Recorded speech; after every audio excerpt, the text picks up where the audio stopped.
Hello everyone, welcome to my channel. কেমন আছো তোমরা সবাই? আশা করি সবাই খুব ভালো আছো আর আমি অনেক ভালো আছি। এখানে ভাত রান্না করছি। যাই হোক, তোমাদের সাথে কিছু কথা আমি বলতে আসলাম। কথাটা হচ্ছে এটাই, আমার ইউটিউবে 3K ফ্যামিলি কমপ্লিট হয়ে গেছে। ইউটিউব ফ্যামিলি 3K কমপ্লিট হয়ে গেছে। আমি খুব হ্যাপি যে আমার এখন 3000 পরিবার আমার ইউটিউবে।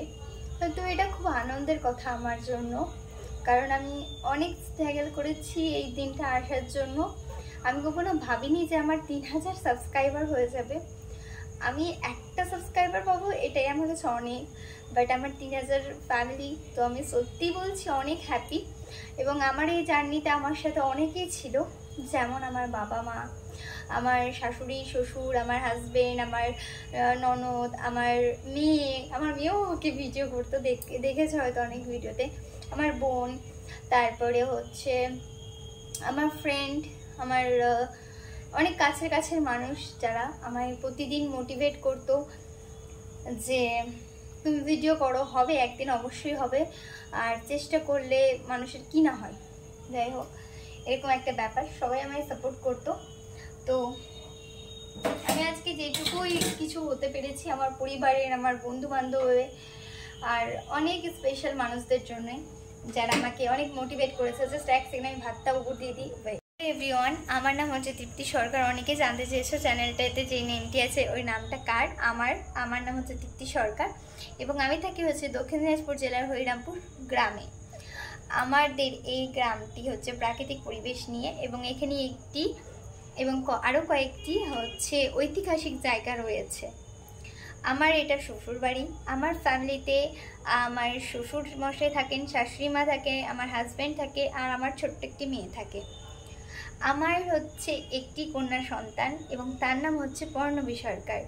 আমার বিয়ে হয়েছে 2017 মে মাসে। আমার জন্ম হয়েছে মুর্শিদাবাদ জেলার লালগোলাতে। আমার ওখানেই পড়াশোনা। তারপরে আমি ওখানে 1 থেকে 3 অবধি পড়াশোনা করি, মানে লালগোলাতে পড়াশোনা করি। তারপরে আমি হচ্ছে আমার বাবার সাথে, আমার বাবা মা যেহেতু চাকরি করে দুজনে, সেক্ষেত্রে আমি বালুরঘাটে পড়াশোনা করি 4 থেকে 5 অবধি। তারপরে আমি আবার লালগোলাতে ভর্তি হই এবং সেখানে আমি আমার মাধ্যমিক কমপ্লিট করি। তারপরে আমি আবার চলে আসি আমার বাবা মার সাথে দক্ষিণ দিনাজপুর জেলার হরিরামপুর গ্রামে এবং এখানে এসে আমি এইচএস কমপ্লিট করি। তারপরে আমি ভোগলেট দিয়ে চন্দননগর পলিটেকনিক কলেজে চান্স পাই এবং আমি ফার্স্ট ইয়ার কমপ্লিট করি। সেকেন্ড ইয়ার কমপ্লিট করতে পারিনি কোনো কারণবশত। এবার বলি আমার হবি।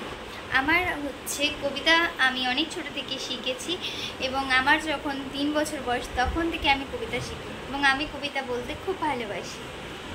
আমি ডান্সেও ভর্তি হই, কিন্তু আমার ডান্স বেশি দিন করা হয়নি। আমি ড্রয়িংও শিখেছি। তারপর বলি তোমাদের সাথে আমি মানুষটা কেমন। আমি মানুষটা এমন টাইপের যে আমার সাথে কেউ একটু মিষ্টি করে কথা বললে আমি তার কথাতে গলে পড়ি। আমার মনের মাঝে জায়গা করা খুব সহজ, কিন্তু অনেকেই ভাবে আমার মনের মাঝে জায়গা করাটা খুব কঠিন। আমার মনের মাঝে জায়গা করাটা খুব সহজ, কিন্তু অনেকেই ভাবে অনেক হয়তো কঠিন। আমি মানুষটা একবার যার সাথে মিশে যাই তার সাথে আমি মন থেকে মিশি এবং আমার মনের মধ্যে যেটুকু কথা থাকে বা যেরকম আমি মানুষটা ভেতর থেকে, আমি বাইরে থেকে ঠিক তেমন। আমাকে বোঝা যতটা কঠিন মনে হয় মানুষের, ততটা আমার সাথে মিশে দেখো, অবশ্যই খুব ভালো লাগবে। আমি মানুষটা বড্ড রাগি, একটু ব্যাপারে অনেক রেগে যায়, অনেক আমি প্রসেসিভ, কিন্তু আমি মানুষটা মোটেও খারাপ নই। আমার রাগটা জাস্ট 2 মিনিটের।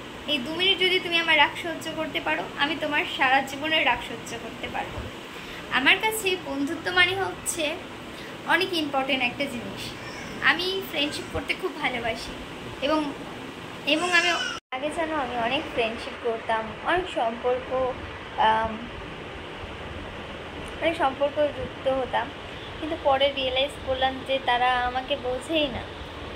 প্রথম সবাই বোঝার ভান করে যে হ্যাঁ আমায় অনেক বোঝে, বাট অ্যাটলিস্ট কিছুদিন যাওয়ার পর দেখি আমাকে কেউই বোঝে না। মানে আমার রাগটা তাদের কাছে বিরক্তকর মনে হয়। অনেক ফ্রেন্ডকে হারিয়েছি, অনেক সম্পর্ক হারিয়েছি এই জন্য। তো এখন আর ওই জন্য অনেক সম্পর্ক করি না। এখন জাস্ট এটা মনে করি যে আমি যেমন আমাকে এইভাবে অ্যাকসেপ্ট করবে ফ্রেন্ডশিপে বা যে কোনো রিলেশনে, ভাই বোন দাদা দিদি যে কোনো রিলেশনে, তাদের সাথেই আমি থাকি। আর যারা আমায় বোঝে না তাদেরকে আমি বোঝাতে চাই না। আগে অনেক কান্না করতাম জানো, আমি এমন একটা মানুষ, আমাকে কেউ যদি জোরে কথা বলে বা হার্ট করে কথা বলে আমি সঙ্গে সঙ্গে কান্না করি। আমি দেখাই সবাইকে যে আমি খুব রাগী একটা মানুষ, মানে খুব একটা কঠোর মানুষ, কিন্তু আমি একদম মোটেও না এরকম। আমি খুব হাসি এবং আমার সব দুঃখ হলেও আমি হাসি, আমি কষ্ট থাকলেও হাসি। আমি কাউকে কান্না করে খুব দেখাতে পারি না যে আমার খারাপ লাগছে, আমার কষ্ট হচ্ছে, আমি কাঁদছি। আমি নিজের মতো নিজেকে গুছিয়ে রাখতে চাই যে না থাক, আমার আনন্দের ফেসটা দেখুক সবাই, আমার কষ্টের মুখটা দেখতে হবে না কাউকে। কারণ এই পৃথিবীতে তুমি যাকে কষ্ট বলবে, যাদেরকে কষ্ট বলবে বা শেয়ার করবে, দেখবে তারাই তোমার কষ্টটা আরেকজনকে গিয়ে শেয়ার করবে। এই জন্য আর কাউকে বলি না, সবাইকে খালি ভালোটাই বলি। তো আমি মানুষটা এমনই, তোমাদের সাথে শেয়ার করলাম। এটাই আমার পরিচয় বা এটাই আমার ব্যবহার। আমি রেগে গেলে প্রচণ্ড হাইপার হয়ে যায় এবং সেকেন্ড মুহূর্তে আমি অনেক হালকা হয়ে যাই, একটু চিৎকার চেঁচামেচি করি, তারপর নিজেকে সামলে নিই নিজের মতো করে। কারণ জানো তো, এই পৃথিবীতে কেউ তোমাকে সামলাতে আসবে না, তোমাকে নিজেকে সামলাতে হবে। তো যাই হোক, এগুলো কথা